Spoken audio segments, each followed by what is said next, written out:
noite. Nossa, foi forte essa vez. Boa noite, a gente começar bem essa noite. Muito bom que a gente esteja aqui, apesar das chuvas, apesar dos problemas, que a gente esteja reunido para pensar o essencial, para nos preparar da melhor maneira possível para essa semana.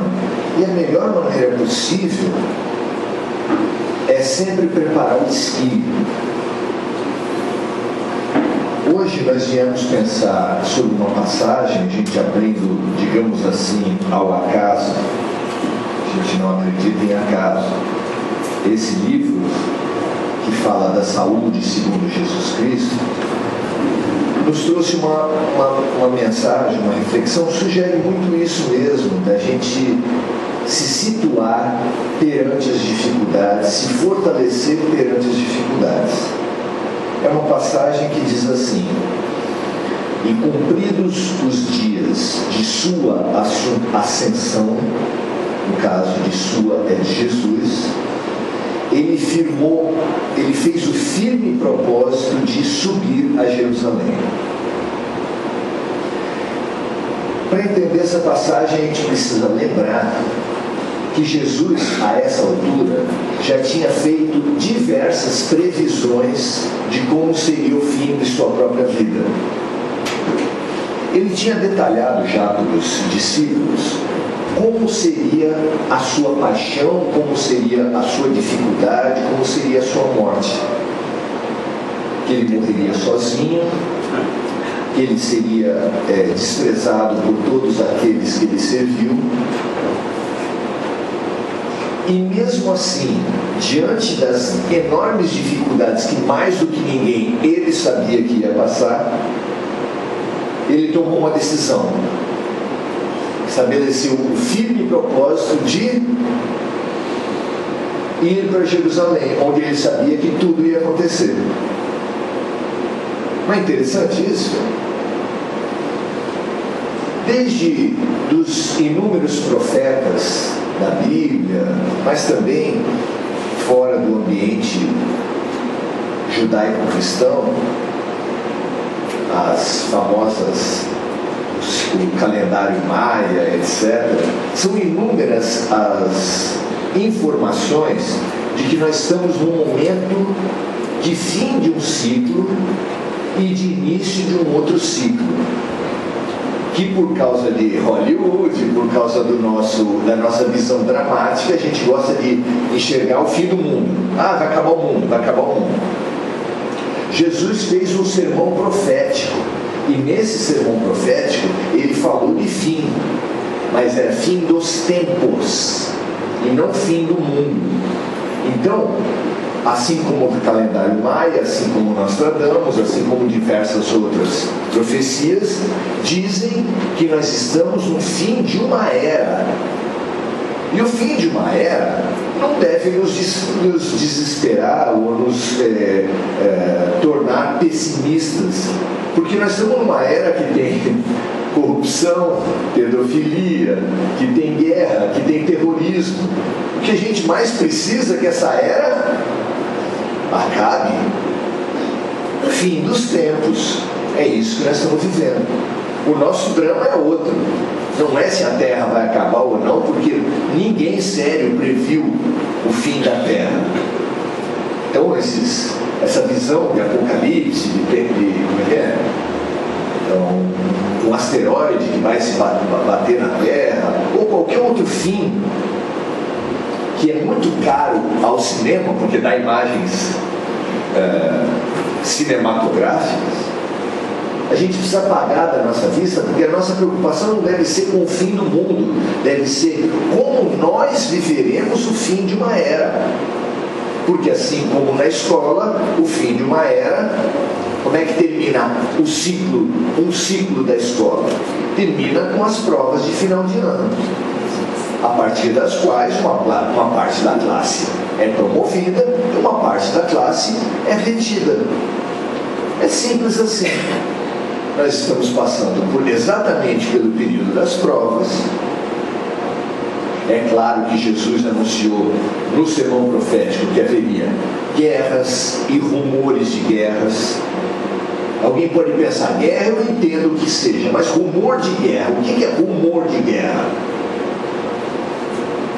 Cada um interpreta como quiser. No Espiritismo nós não temos uma interpretação final, mas eu entendo que naquela época faltavam algumas palavras. Por exemplo, terrorismo não existia. A palavra terrorismo não existia. Por quê? Porque não existia prática. Não existia o terrorismo, não existia um nome para isso. Rumor de guerra, o que é? É anunciar, é ameaçar, é criar um clima de destruição. É um clima de, na minha avaliação, um clima de terror.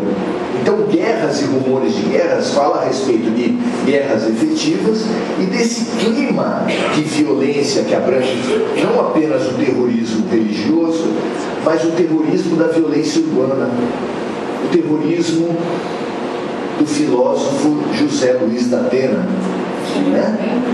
Que passa para todos nós a certeza de que qualquer coisa pode acontecer com qualquer um a qualquer momento.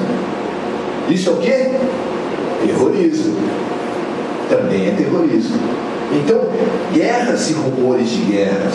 Haveria falsos cristos e falsos profetas.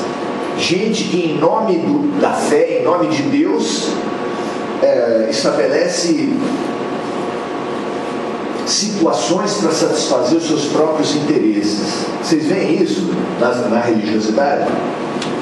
Um monte de estelionatários espirituais que pensam apenas em arrancar dinheiro das pessoas, e pior que isso, pessoas que aproveitam o ambiente religioso para satisfazer as suas taras sexuais. Falsos cristos e falsos profetas. Se alguém não estiver enxergando isso, como interpretar? Não é? Então, nós estamos em plena transição planetária, e uma transição planetária onde catástrofes, problemas, terremotos, catástrofes naturais estão sendo previstas. Por que esse grande chacoalhar? Porque as grandes crises mostram quem é quem. Enquanto está tudo bem, todo mundo é legal, todo mundo é cortês, está tudo muito bonito, está todo mundo interpretando o papel social da convivência. Quando o bicho pega é que mostra quem é quem. Quando o bicho pega é que mostra quem. Algumas pessoas durante as catástrofes ficam simplesmente em estado de choque, paralisadas, aterrorizadas. Dos que não ficam parados, dos que se mexem, e a gente sabe que nas catástrofes há um grupo de pessoas que conseguem atuar, saem de suas casas e vão atuar na sociedade. Alguns atuam para quê? Para ver se catam alguma coisa dos escombros, se tem uma graninha, uma joia. Tem gente que sai de casa com alicate para arrancar dente de ouro de defunto. São os abutres. Mas também, durante as catástrofes, surgem o quê? Os heróis. Aquelas pessoas que saem disponíveis para ajudar. Ou seja, mostra quem é quem. Para separar o joio do trigo, os bodes das ovelhas, mais útil que isso não tem. Enquanto está todo mundo olhando câmeras, leis, policiais, a gente nem sempre faz o errado. Mas não faz o errado por quê? Por medo. Por medo da punição. Se de uma hora para outra nós tivéssemos certeza que o sistema que pune e que vigia as pessoas quebrou, que não está funcionando, como é que você agiria?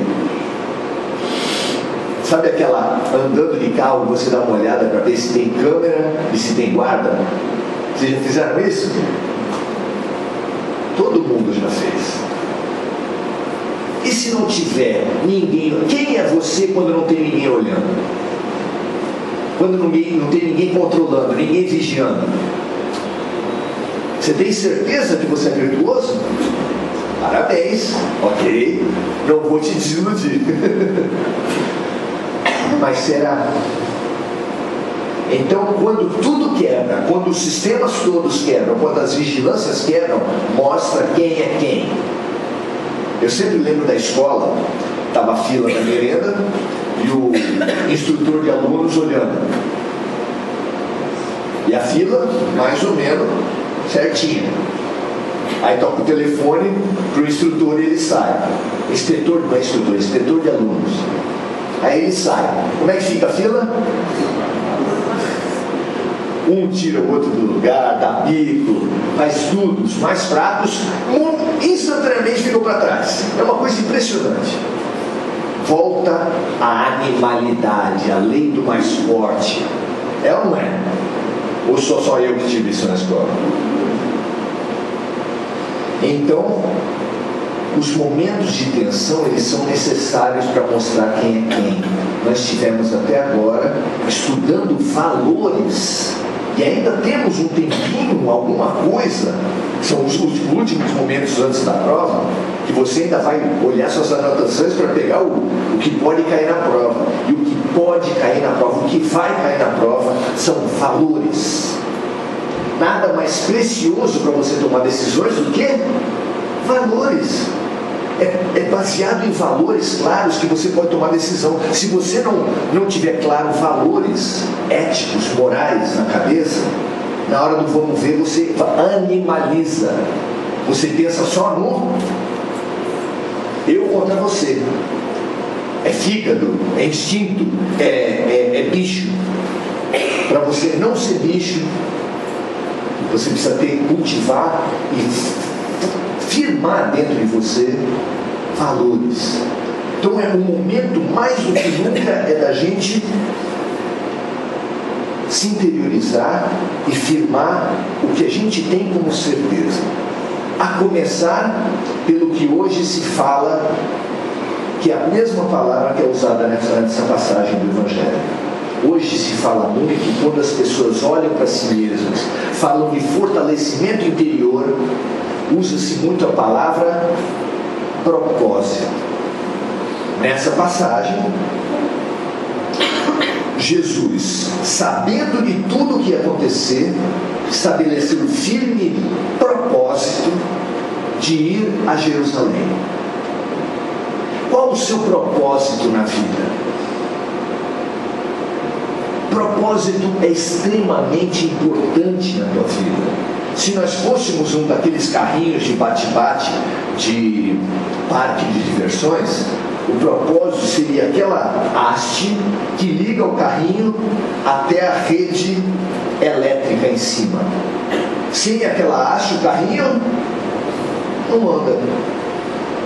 Nós estabelecemos uma relação com Deus através do nosso propósito de vida. É Ele que nos nutre, é Ele que nos alimenta, é Ele que nos dá a energia de viver. Para que você veio a essa vida? Vamos começar com o que a gente sabe que não é propósito? Fica mais fácil, vamos tirando, comendo pelas beiradas. A gente estabelece propósito de vida muito por conveniência. Então meu pai queria muito que eu fosse, por exemplo, se meu pai é advogado, ele no decorrer de 2, 3, 4 décadas de advocacia, ele fez a sua banca e os seus clientes. E ele quer muito que o seu filho seja advogado. Mas será que o propósito do filho é ser advogado? Ou é o propósito do pai? Muitas vezes a gente assume como propósito nosso o propósito do outro, que nem a criancinha que nem acabou de nascer, já é santista, corintiano, não é palmeirense. Você vai na maternidade, já tem a camisa do time. Não deveria causar espanto pra gente? A pessoa, o ser acabou de nascer, tem 2 dias de vida, 1 dia de vida, já sabe para que time vai torcer. Eu acho que em vez de chorar, a criança nasce falando Santos. assim? Claro que não, Maurício. Deixa de ser bobo. Aquilo lá é o papai impondo o seu time ao seu filhinho querido. Você pode gostar de qualquer esporte, desde que seja futebol. E você pode gostar de qualquer time dentro do futebol, desde que seja o meu time. Não é uma liberdade bonita que os pais dão? Maravilhosa. Nós muitas vezes assumimos o propósito que o mundo nos dá. E nem sempre é por imposição paterna. Às vezes é por imposição monetária. A pessoa vai escolher a sua profissão e fala: o que está dando dinheiro? Quem nunca fez isso? Quem nunca teve esse pensamento? Fala a verdade. Qual é o seu propósito? Parece candidato a vereador, candidato político. O senhor é candidato, por favor, quais são as suas prioridades? E aí ele devolve a pergunta: o que você acha que deve ser? O que você falar é. Por quê? Porque a pessoa não tem ideia própria, não tem um propósito, não tem uma finalidade, não tem uma candidatura, não tem um projeto para o país, para a cidade ou para o estado. Ela tem um projeto de poder. E a gente gosta de falar mal em político, mas nós mesmo, quando vamos escolher a nossa profissão, nos sujeitamos a uma lógica oportunista, exterior. A minha filha fez exatamente isso. Quando foi escolher uma profissão, escolheu a profissão mais rentável e mais em alta que existe: filosofia. Aí eu me lembro que a gente perguntava: filha, e depois assim de formar, né? Depois de formar, você vai fazer o quê? Ah, não sei, só sei que eu não quero dar aula. Era a única coisa que ela podia ganhar dinheiro com filosofia. E ela não queria. Felizmente o tempo passa. Eu digo, ela tem que ganhar dinheiro e hoje ela é professora da rede estadual de ensino. Super valorizada a filosofia atualmente, né? Ela se formou exatamente num tempo em que os governantes estão achando que nós não precisamos pensar, que é errado a humanidade pensar, que quanto menos pensar, mais fácil dominar. Portanto, filosofia está sendo cortada. Ela, felizmente, porque ela é do Paraná, ela está no Paraná, e ela felizmente conseguiu ser admitida uma semana antes do governador prestar uma homenagem aos professores de lá com um troféu de borracha chamado cacetete, que ele ofereceu a todos os professores que se manifestavam por mais valorização. Ele ofereceu um cacetete a cada professor. E ofereceu com tanta ênfase que ia nas costas das pessoas, assim. Então, beleza. Felizmente ela entrou uma semana depois. Te falo felizmente porque ninguém quer ver uma filha espancada. Mas foi nesse contexto que ela entrou. Eu falei ironicamente, evidentemente. É claro que ela não escolheu fazer filosofia por dinheiro, por conveniência, por analisar o momento e falar: é aí que eu vou me dar bem. Se ela fizesse isso, seria absolutamente louca. E ela não é. Mas quantos de nós não escolhemos pela conveniência, pelo dinheiro, pelo que está dando e por outros critérios? Então isso mostra para a gente o não propósito. Não propósito. E aí a gente vai perceber que muitas vezes o não propósito dirige as nossas vidas desde pequenininho. A gente nem toma decisão ainda, os nossos pais já tomam uma decisão pela gente. Mulher, precisamos arrumar um padrinho para os nossos filhos. O que é um bom padrinho? Uma pessoa que gosta de criança, que se você tiver uma dificuldade qualquer, ele vai ajudar a criar teus filhos. São pessoas que vão estar disponíveis para estar substituindo em qualquer situação. Não é assim que a gente escolhe padrinho? Não. Padrinho bom é aquele que tem dinheiro. Depois a criança começa já entra na escola, já está com algumas coisas. A gente quer que o filho tenha bons amigos. Bom amigo é gente de bens. E assim nós vamos selecionando. As pessoas vão escolhendo bons amigos, bons namorados, bons maridos e boas esposas, e a gente sempre vai passando para os nossos filhos o valor oportunista, aquele que vai fazer ele se dar bem.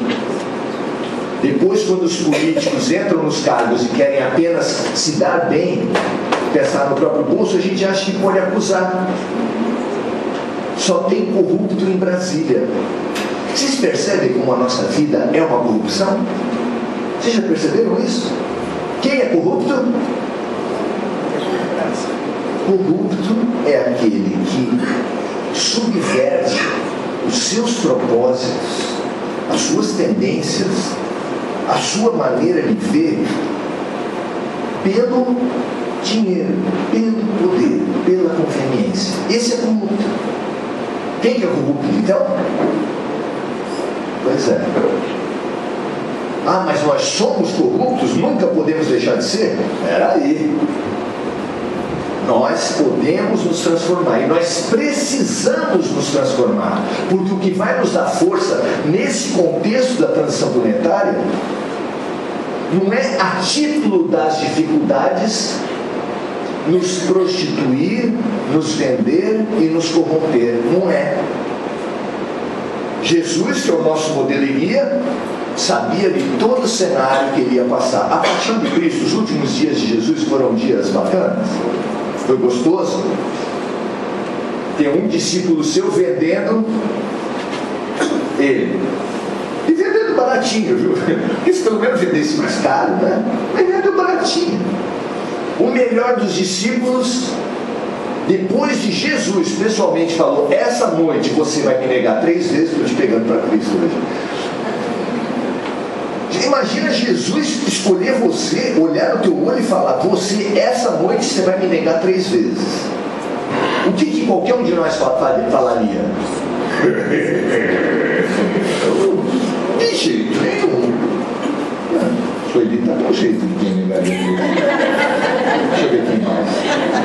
Ah, tem gente aqui, olha. Mas eu...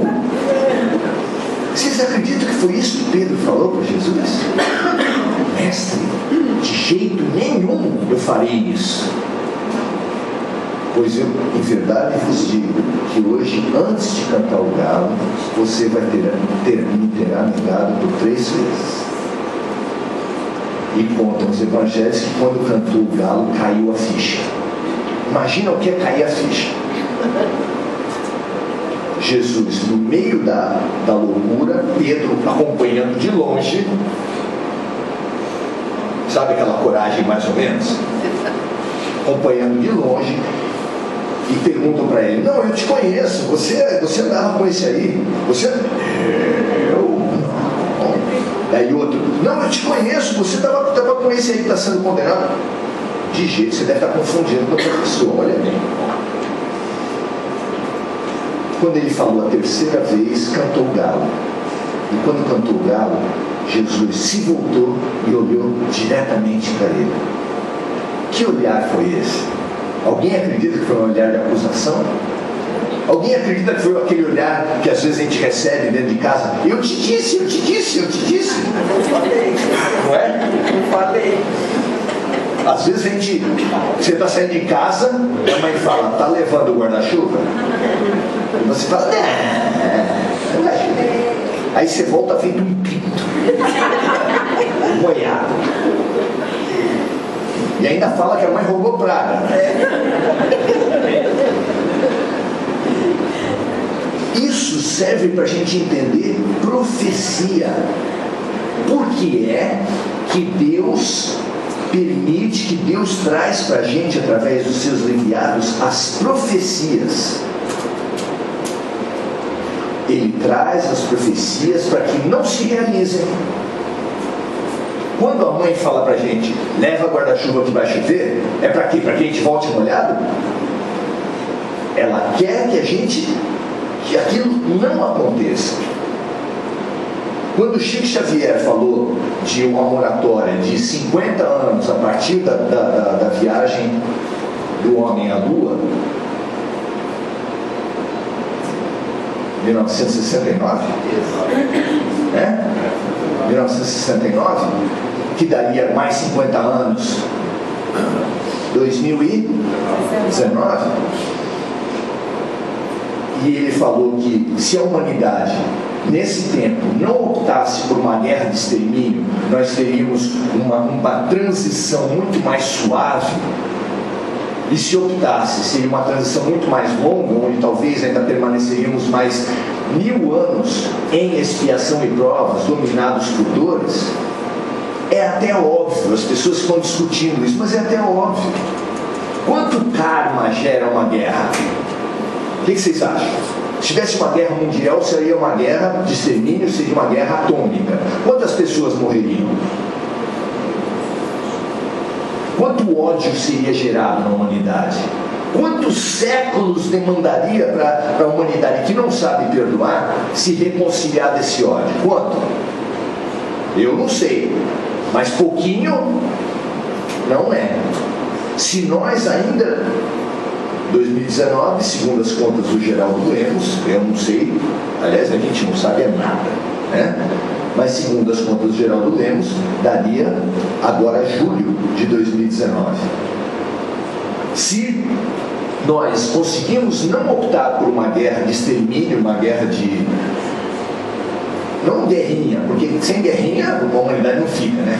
É uma guerrinha, a gente adora a guerrinha. Mas uma guerrona, uma guerra de extermínio, se a gente conseguir que não aconteça isso, nós vamos ter uma transição mais suave.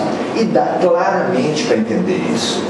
Sem essa geração de ódio, que é como você ir no banco e fazer uma dívida de, sei lá, 20 vezes o teu patrimônio. Já imaginou isso? Você ir no banco e fazer uma dívida de 20 vezes o teu patrimônio? Ai meu Deus, se você vai e gasta. Se você gasta, quanto tempo demora para pagar? Se é 20 vezes o teu patrimônio. É mais ou menos isso. Ele calcula 1000 anos para a gente pagar essa dívida de ódio que a gente geraria uns para os outros. Eu acho bem razoável. Não posso nem falar que é isso, não é, porque, certo? Pigmeu espiritual. Mas tem lógica. Então, nós temos esse processo de transição e nós temos que discutir a nossa atitude na transição. Jesus, prevendo tudo que, sabendo, não é bem prevendo, sabendo tudo que ia acontecer com ele, ele firmou um grande propósito, ele tomou uma firme decisão, ir para Jerusalém. Mas se ele sabia que ia acontecer tudo aquilo, por que ele foi para Jerusalém? Porque aquele era o propósito da encarnação dele. Ele mesmo disse, foi para isso que eu vim. Foi para isso que eu vim. Quem é filho de uma criança portador de necessidades especiais, tem dúvida, fica filosofando sobre qual é o meu propósito de vida? Não, eu tenho um filho autista, mas não sei bem porque Deus me colocou na Terra. Aí fica pensando. A vida coloca propósito para a gente. E nem sempre com o nascimento de um filho, às vezes com a morte de um filho. A vida coloca propósito para a gente. É ou não é? Às vezes coloca propósito com os nossos erros. Você é um alcoólatra que quase morreu e conseguiu sair. Qual é o teu propósito? Ajudar outros alcoólatras. E assim você vai para o AA e vai ser um maravilhoso estimulador de alcoólatras para saírem do alcoolismo. Às vezes você cometeu um aborto e ao invés de ficar se massacrando, falando que você é indigno, porque eu já vi em livro espírita que eu vou para um umbral, não. Você fala assim, vou ajudar essa multidão de meninas, especialmente, que são massacradas porque estão grávidas e que precisam de alguém com solidariedade para falar assim, estou contigo.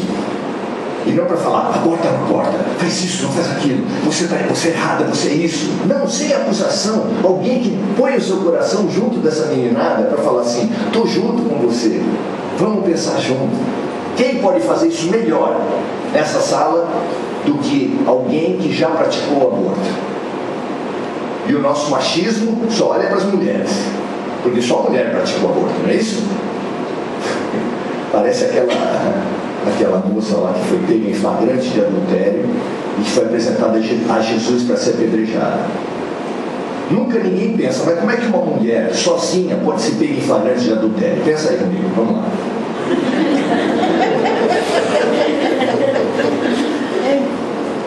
Então uma mulher foi pega em flagrante de adultério e estava sozinha adulterando.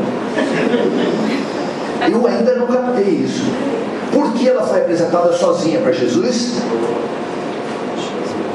Por causa do machismo. Por que nós conhecemos diversas meninas e mulheres que abortaram, mas não conhecemos nenhum homem que abortou? Alguém já viu alguém falar assim, não, eu tenho um amigo que abortou? Eu tenho um conhecido que abortou? Alguém já ouviu isso? Alguém já falou isso? E a gente não pensa assim, por quê? Porque nós somos machistas. Nós estamos em plena transição. Nós, não como Jesus, que viu os problemas, mas nós sabemos por outros que viram. E como Jesus, nós podemos fazer um firme propósito. E como é fazer o firme propósito? É nos situar, é tirar da nossa vida todos os propósitos espúrios, os propósitos externos, os propósitos de conveniência, de poder e dinheiro, para falar o que eu tenho de capacidade, o que eu sei fazer, o que eu consigo, qual é o meu talento, qual é a minha praia de contribuição para as pessoas. Isso não quer dizer que se você tem uma profissão que você não gosta muito, que você deve jogar fora. Isso é decisão individual. Mas você tem tempo livre, e o tempo é a nossa grande riqueza.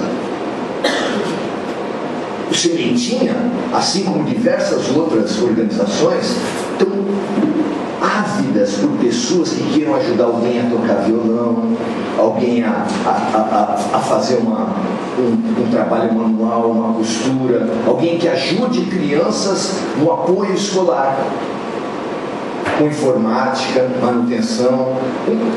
Nós certamente temos talento. E o que nós temos feito com esse talento, com essa possibilidade? Com o nosso amor, porque o nosso amor é o grande propósito. E essa é a dica de Jesus Cristo. O propósito de todos nós nessa vida, o último propósito é o amor.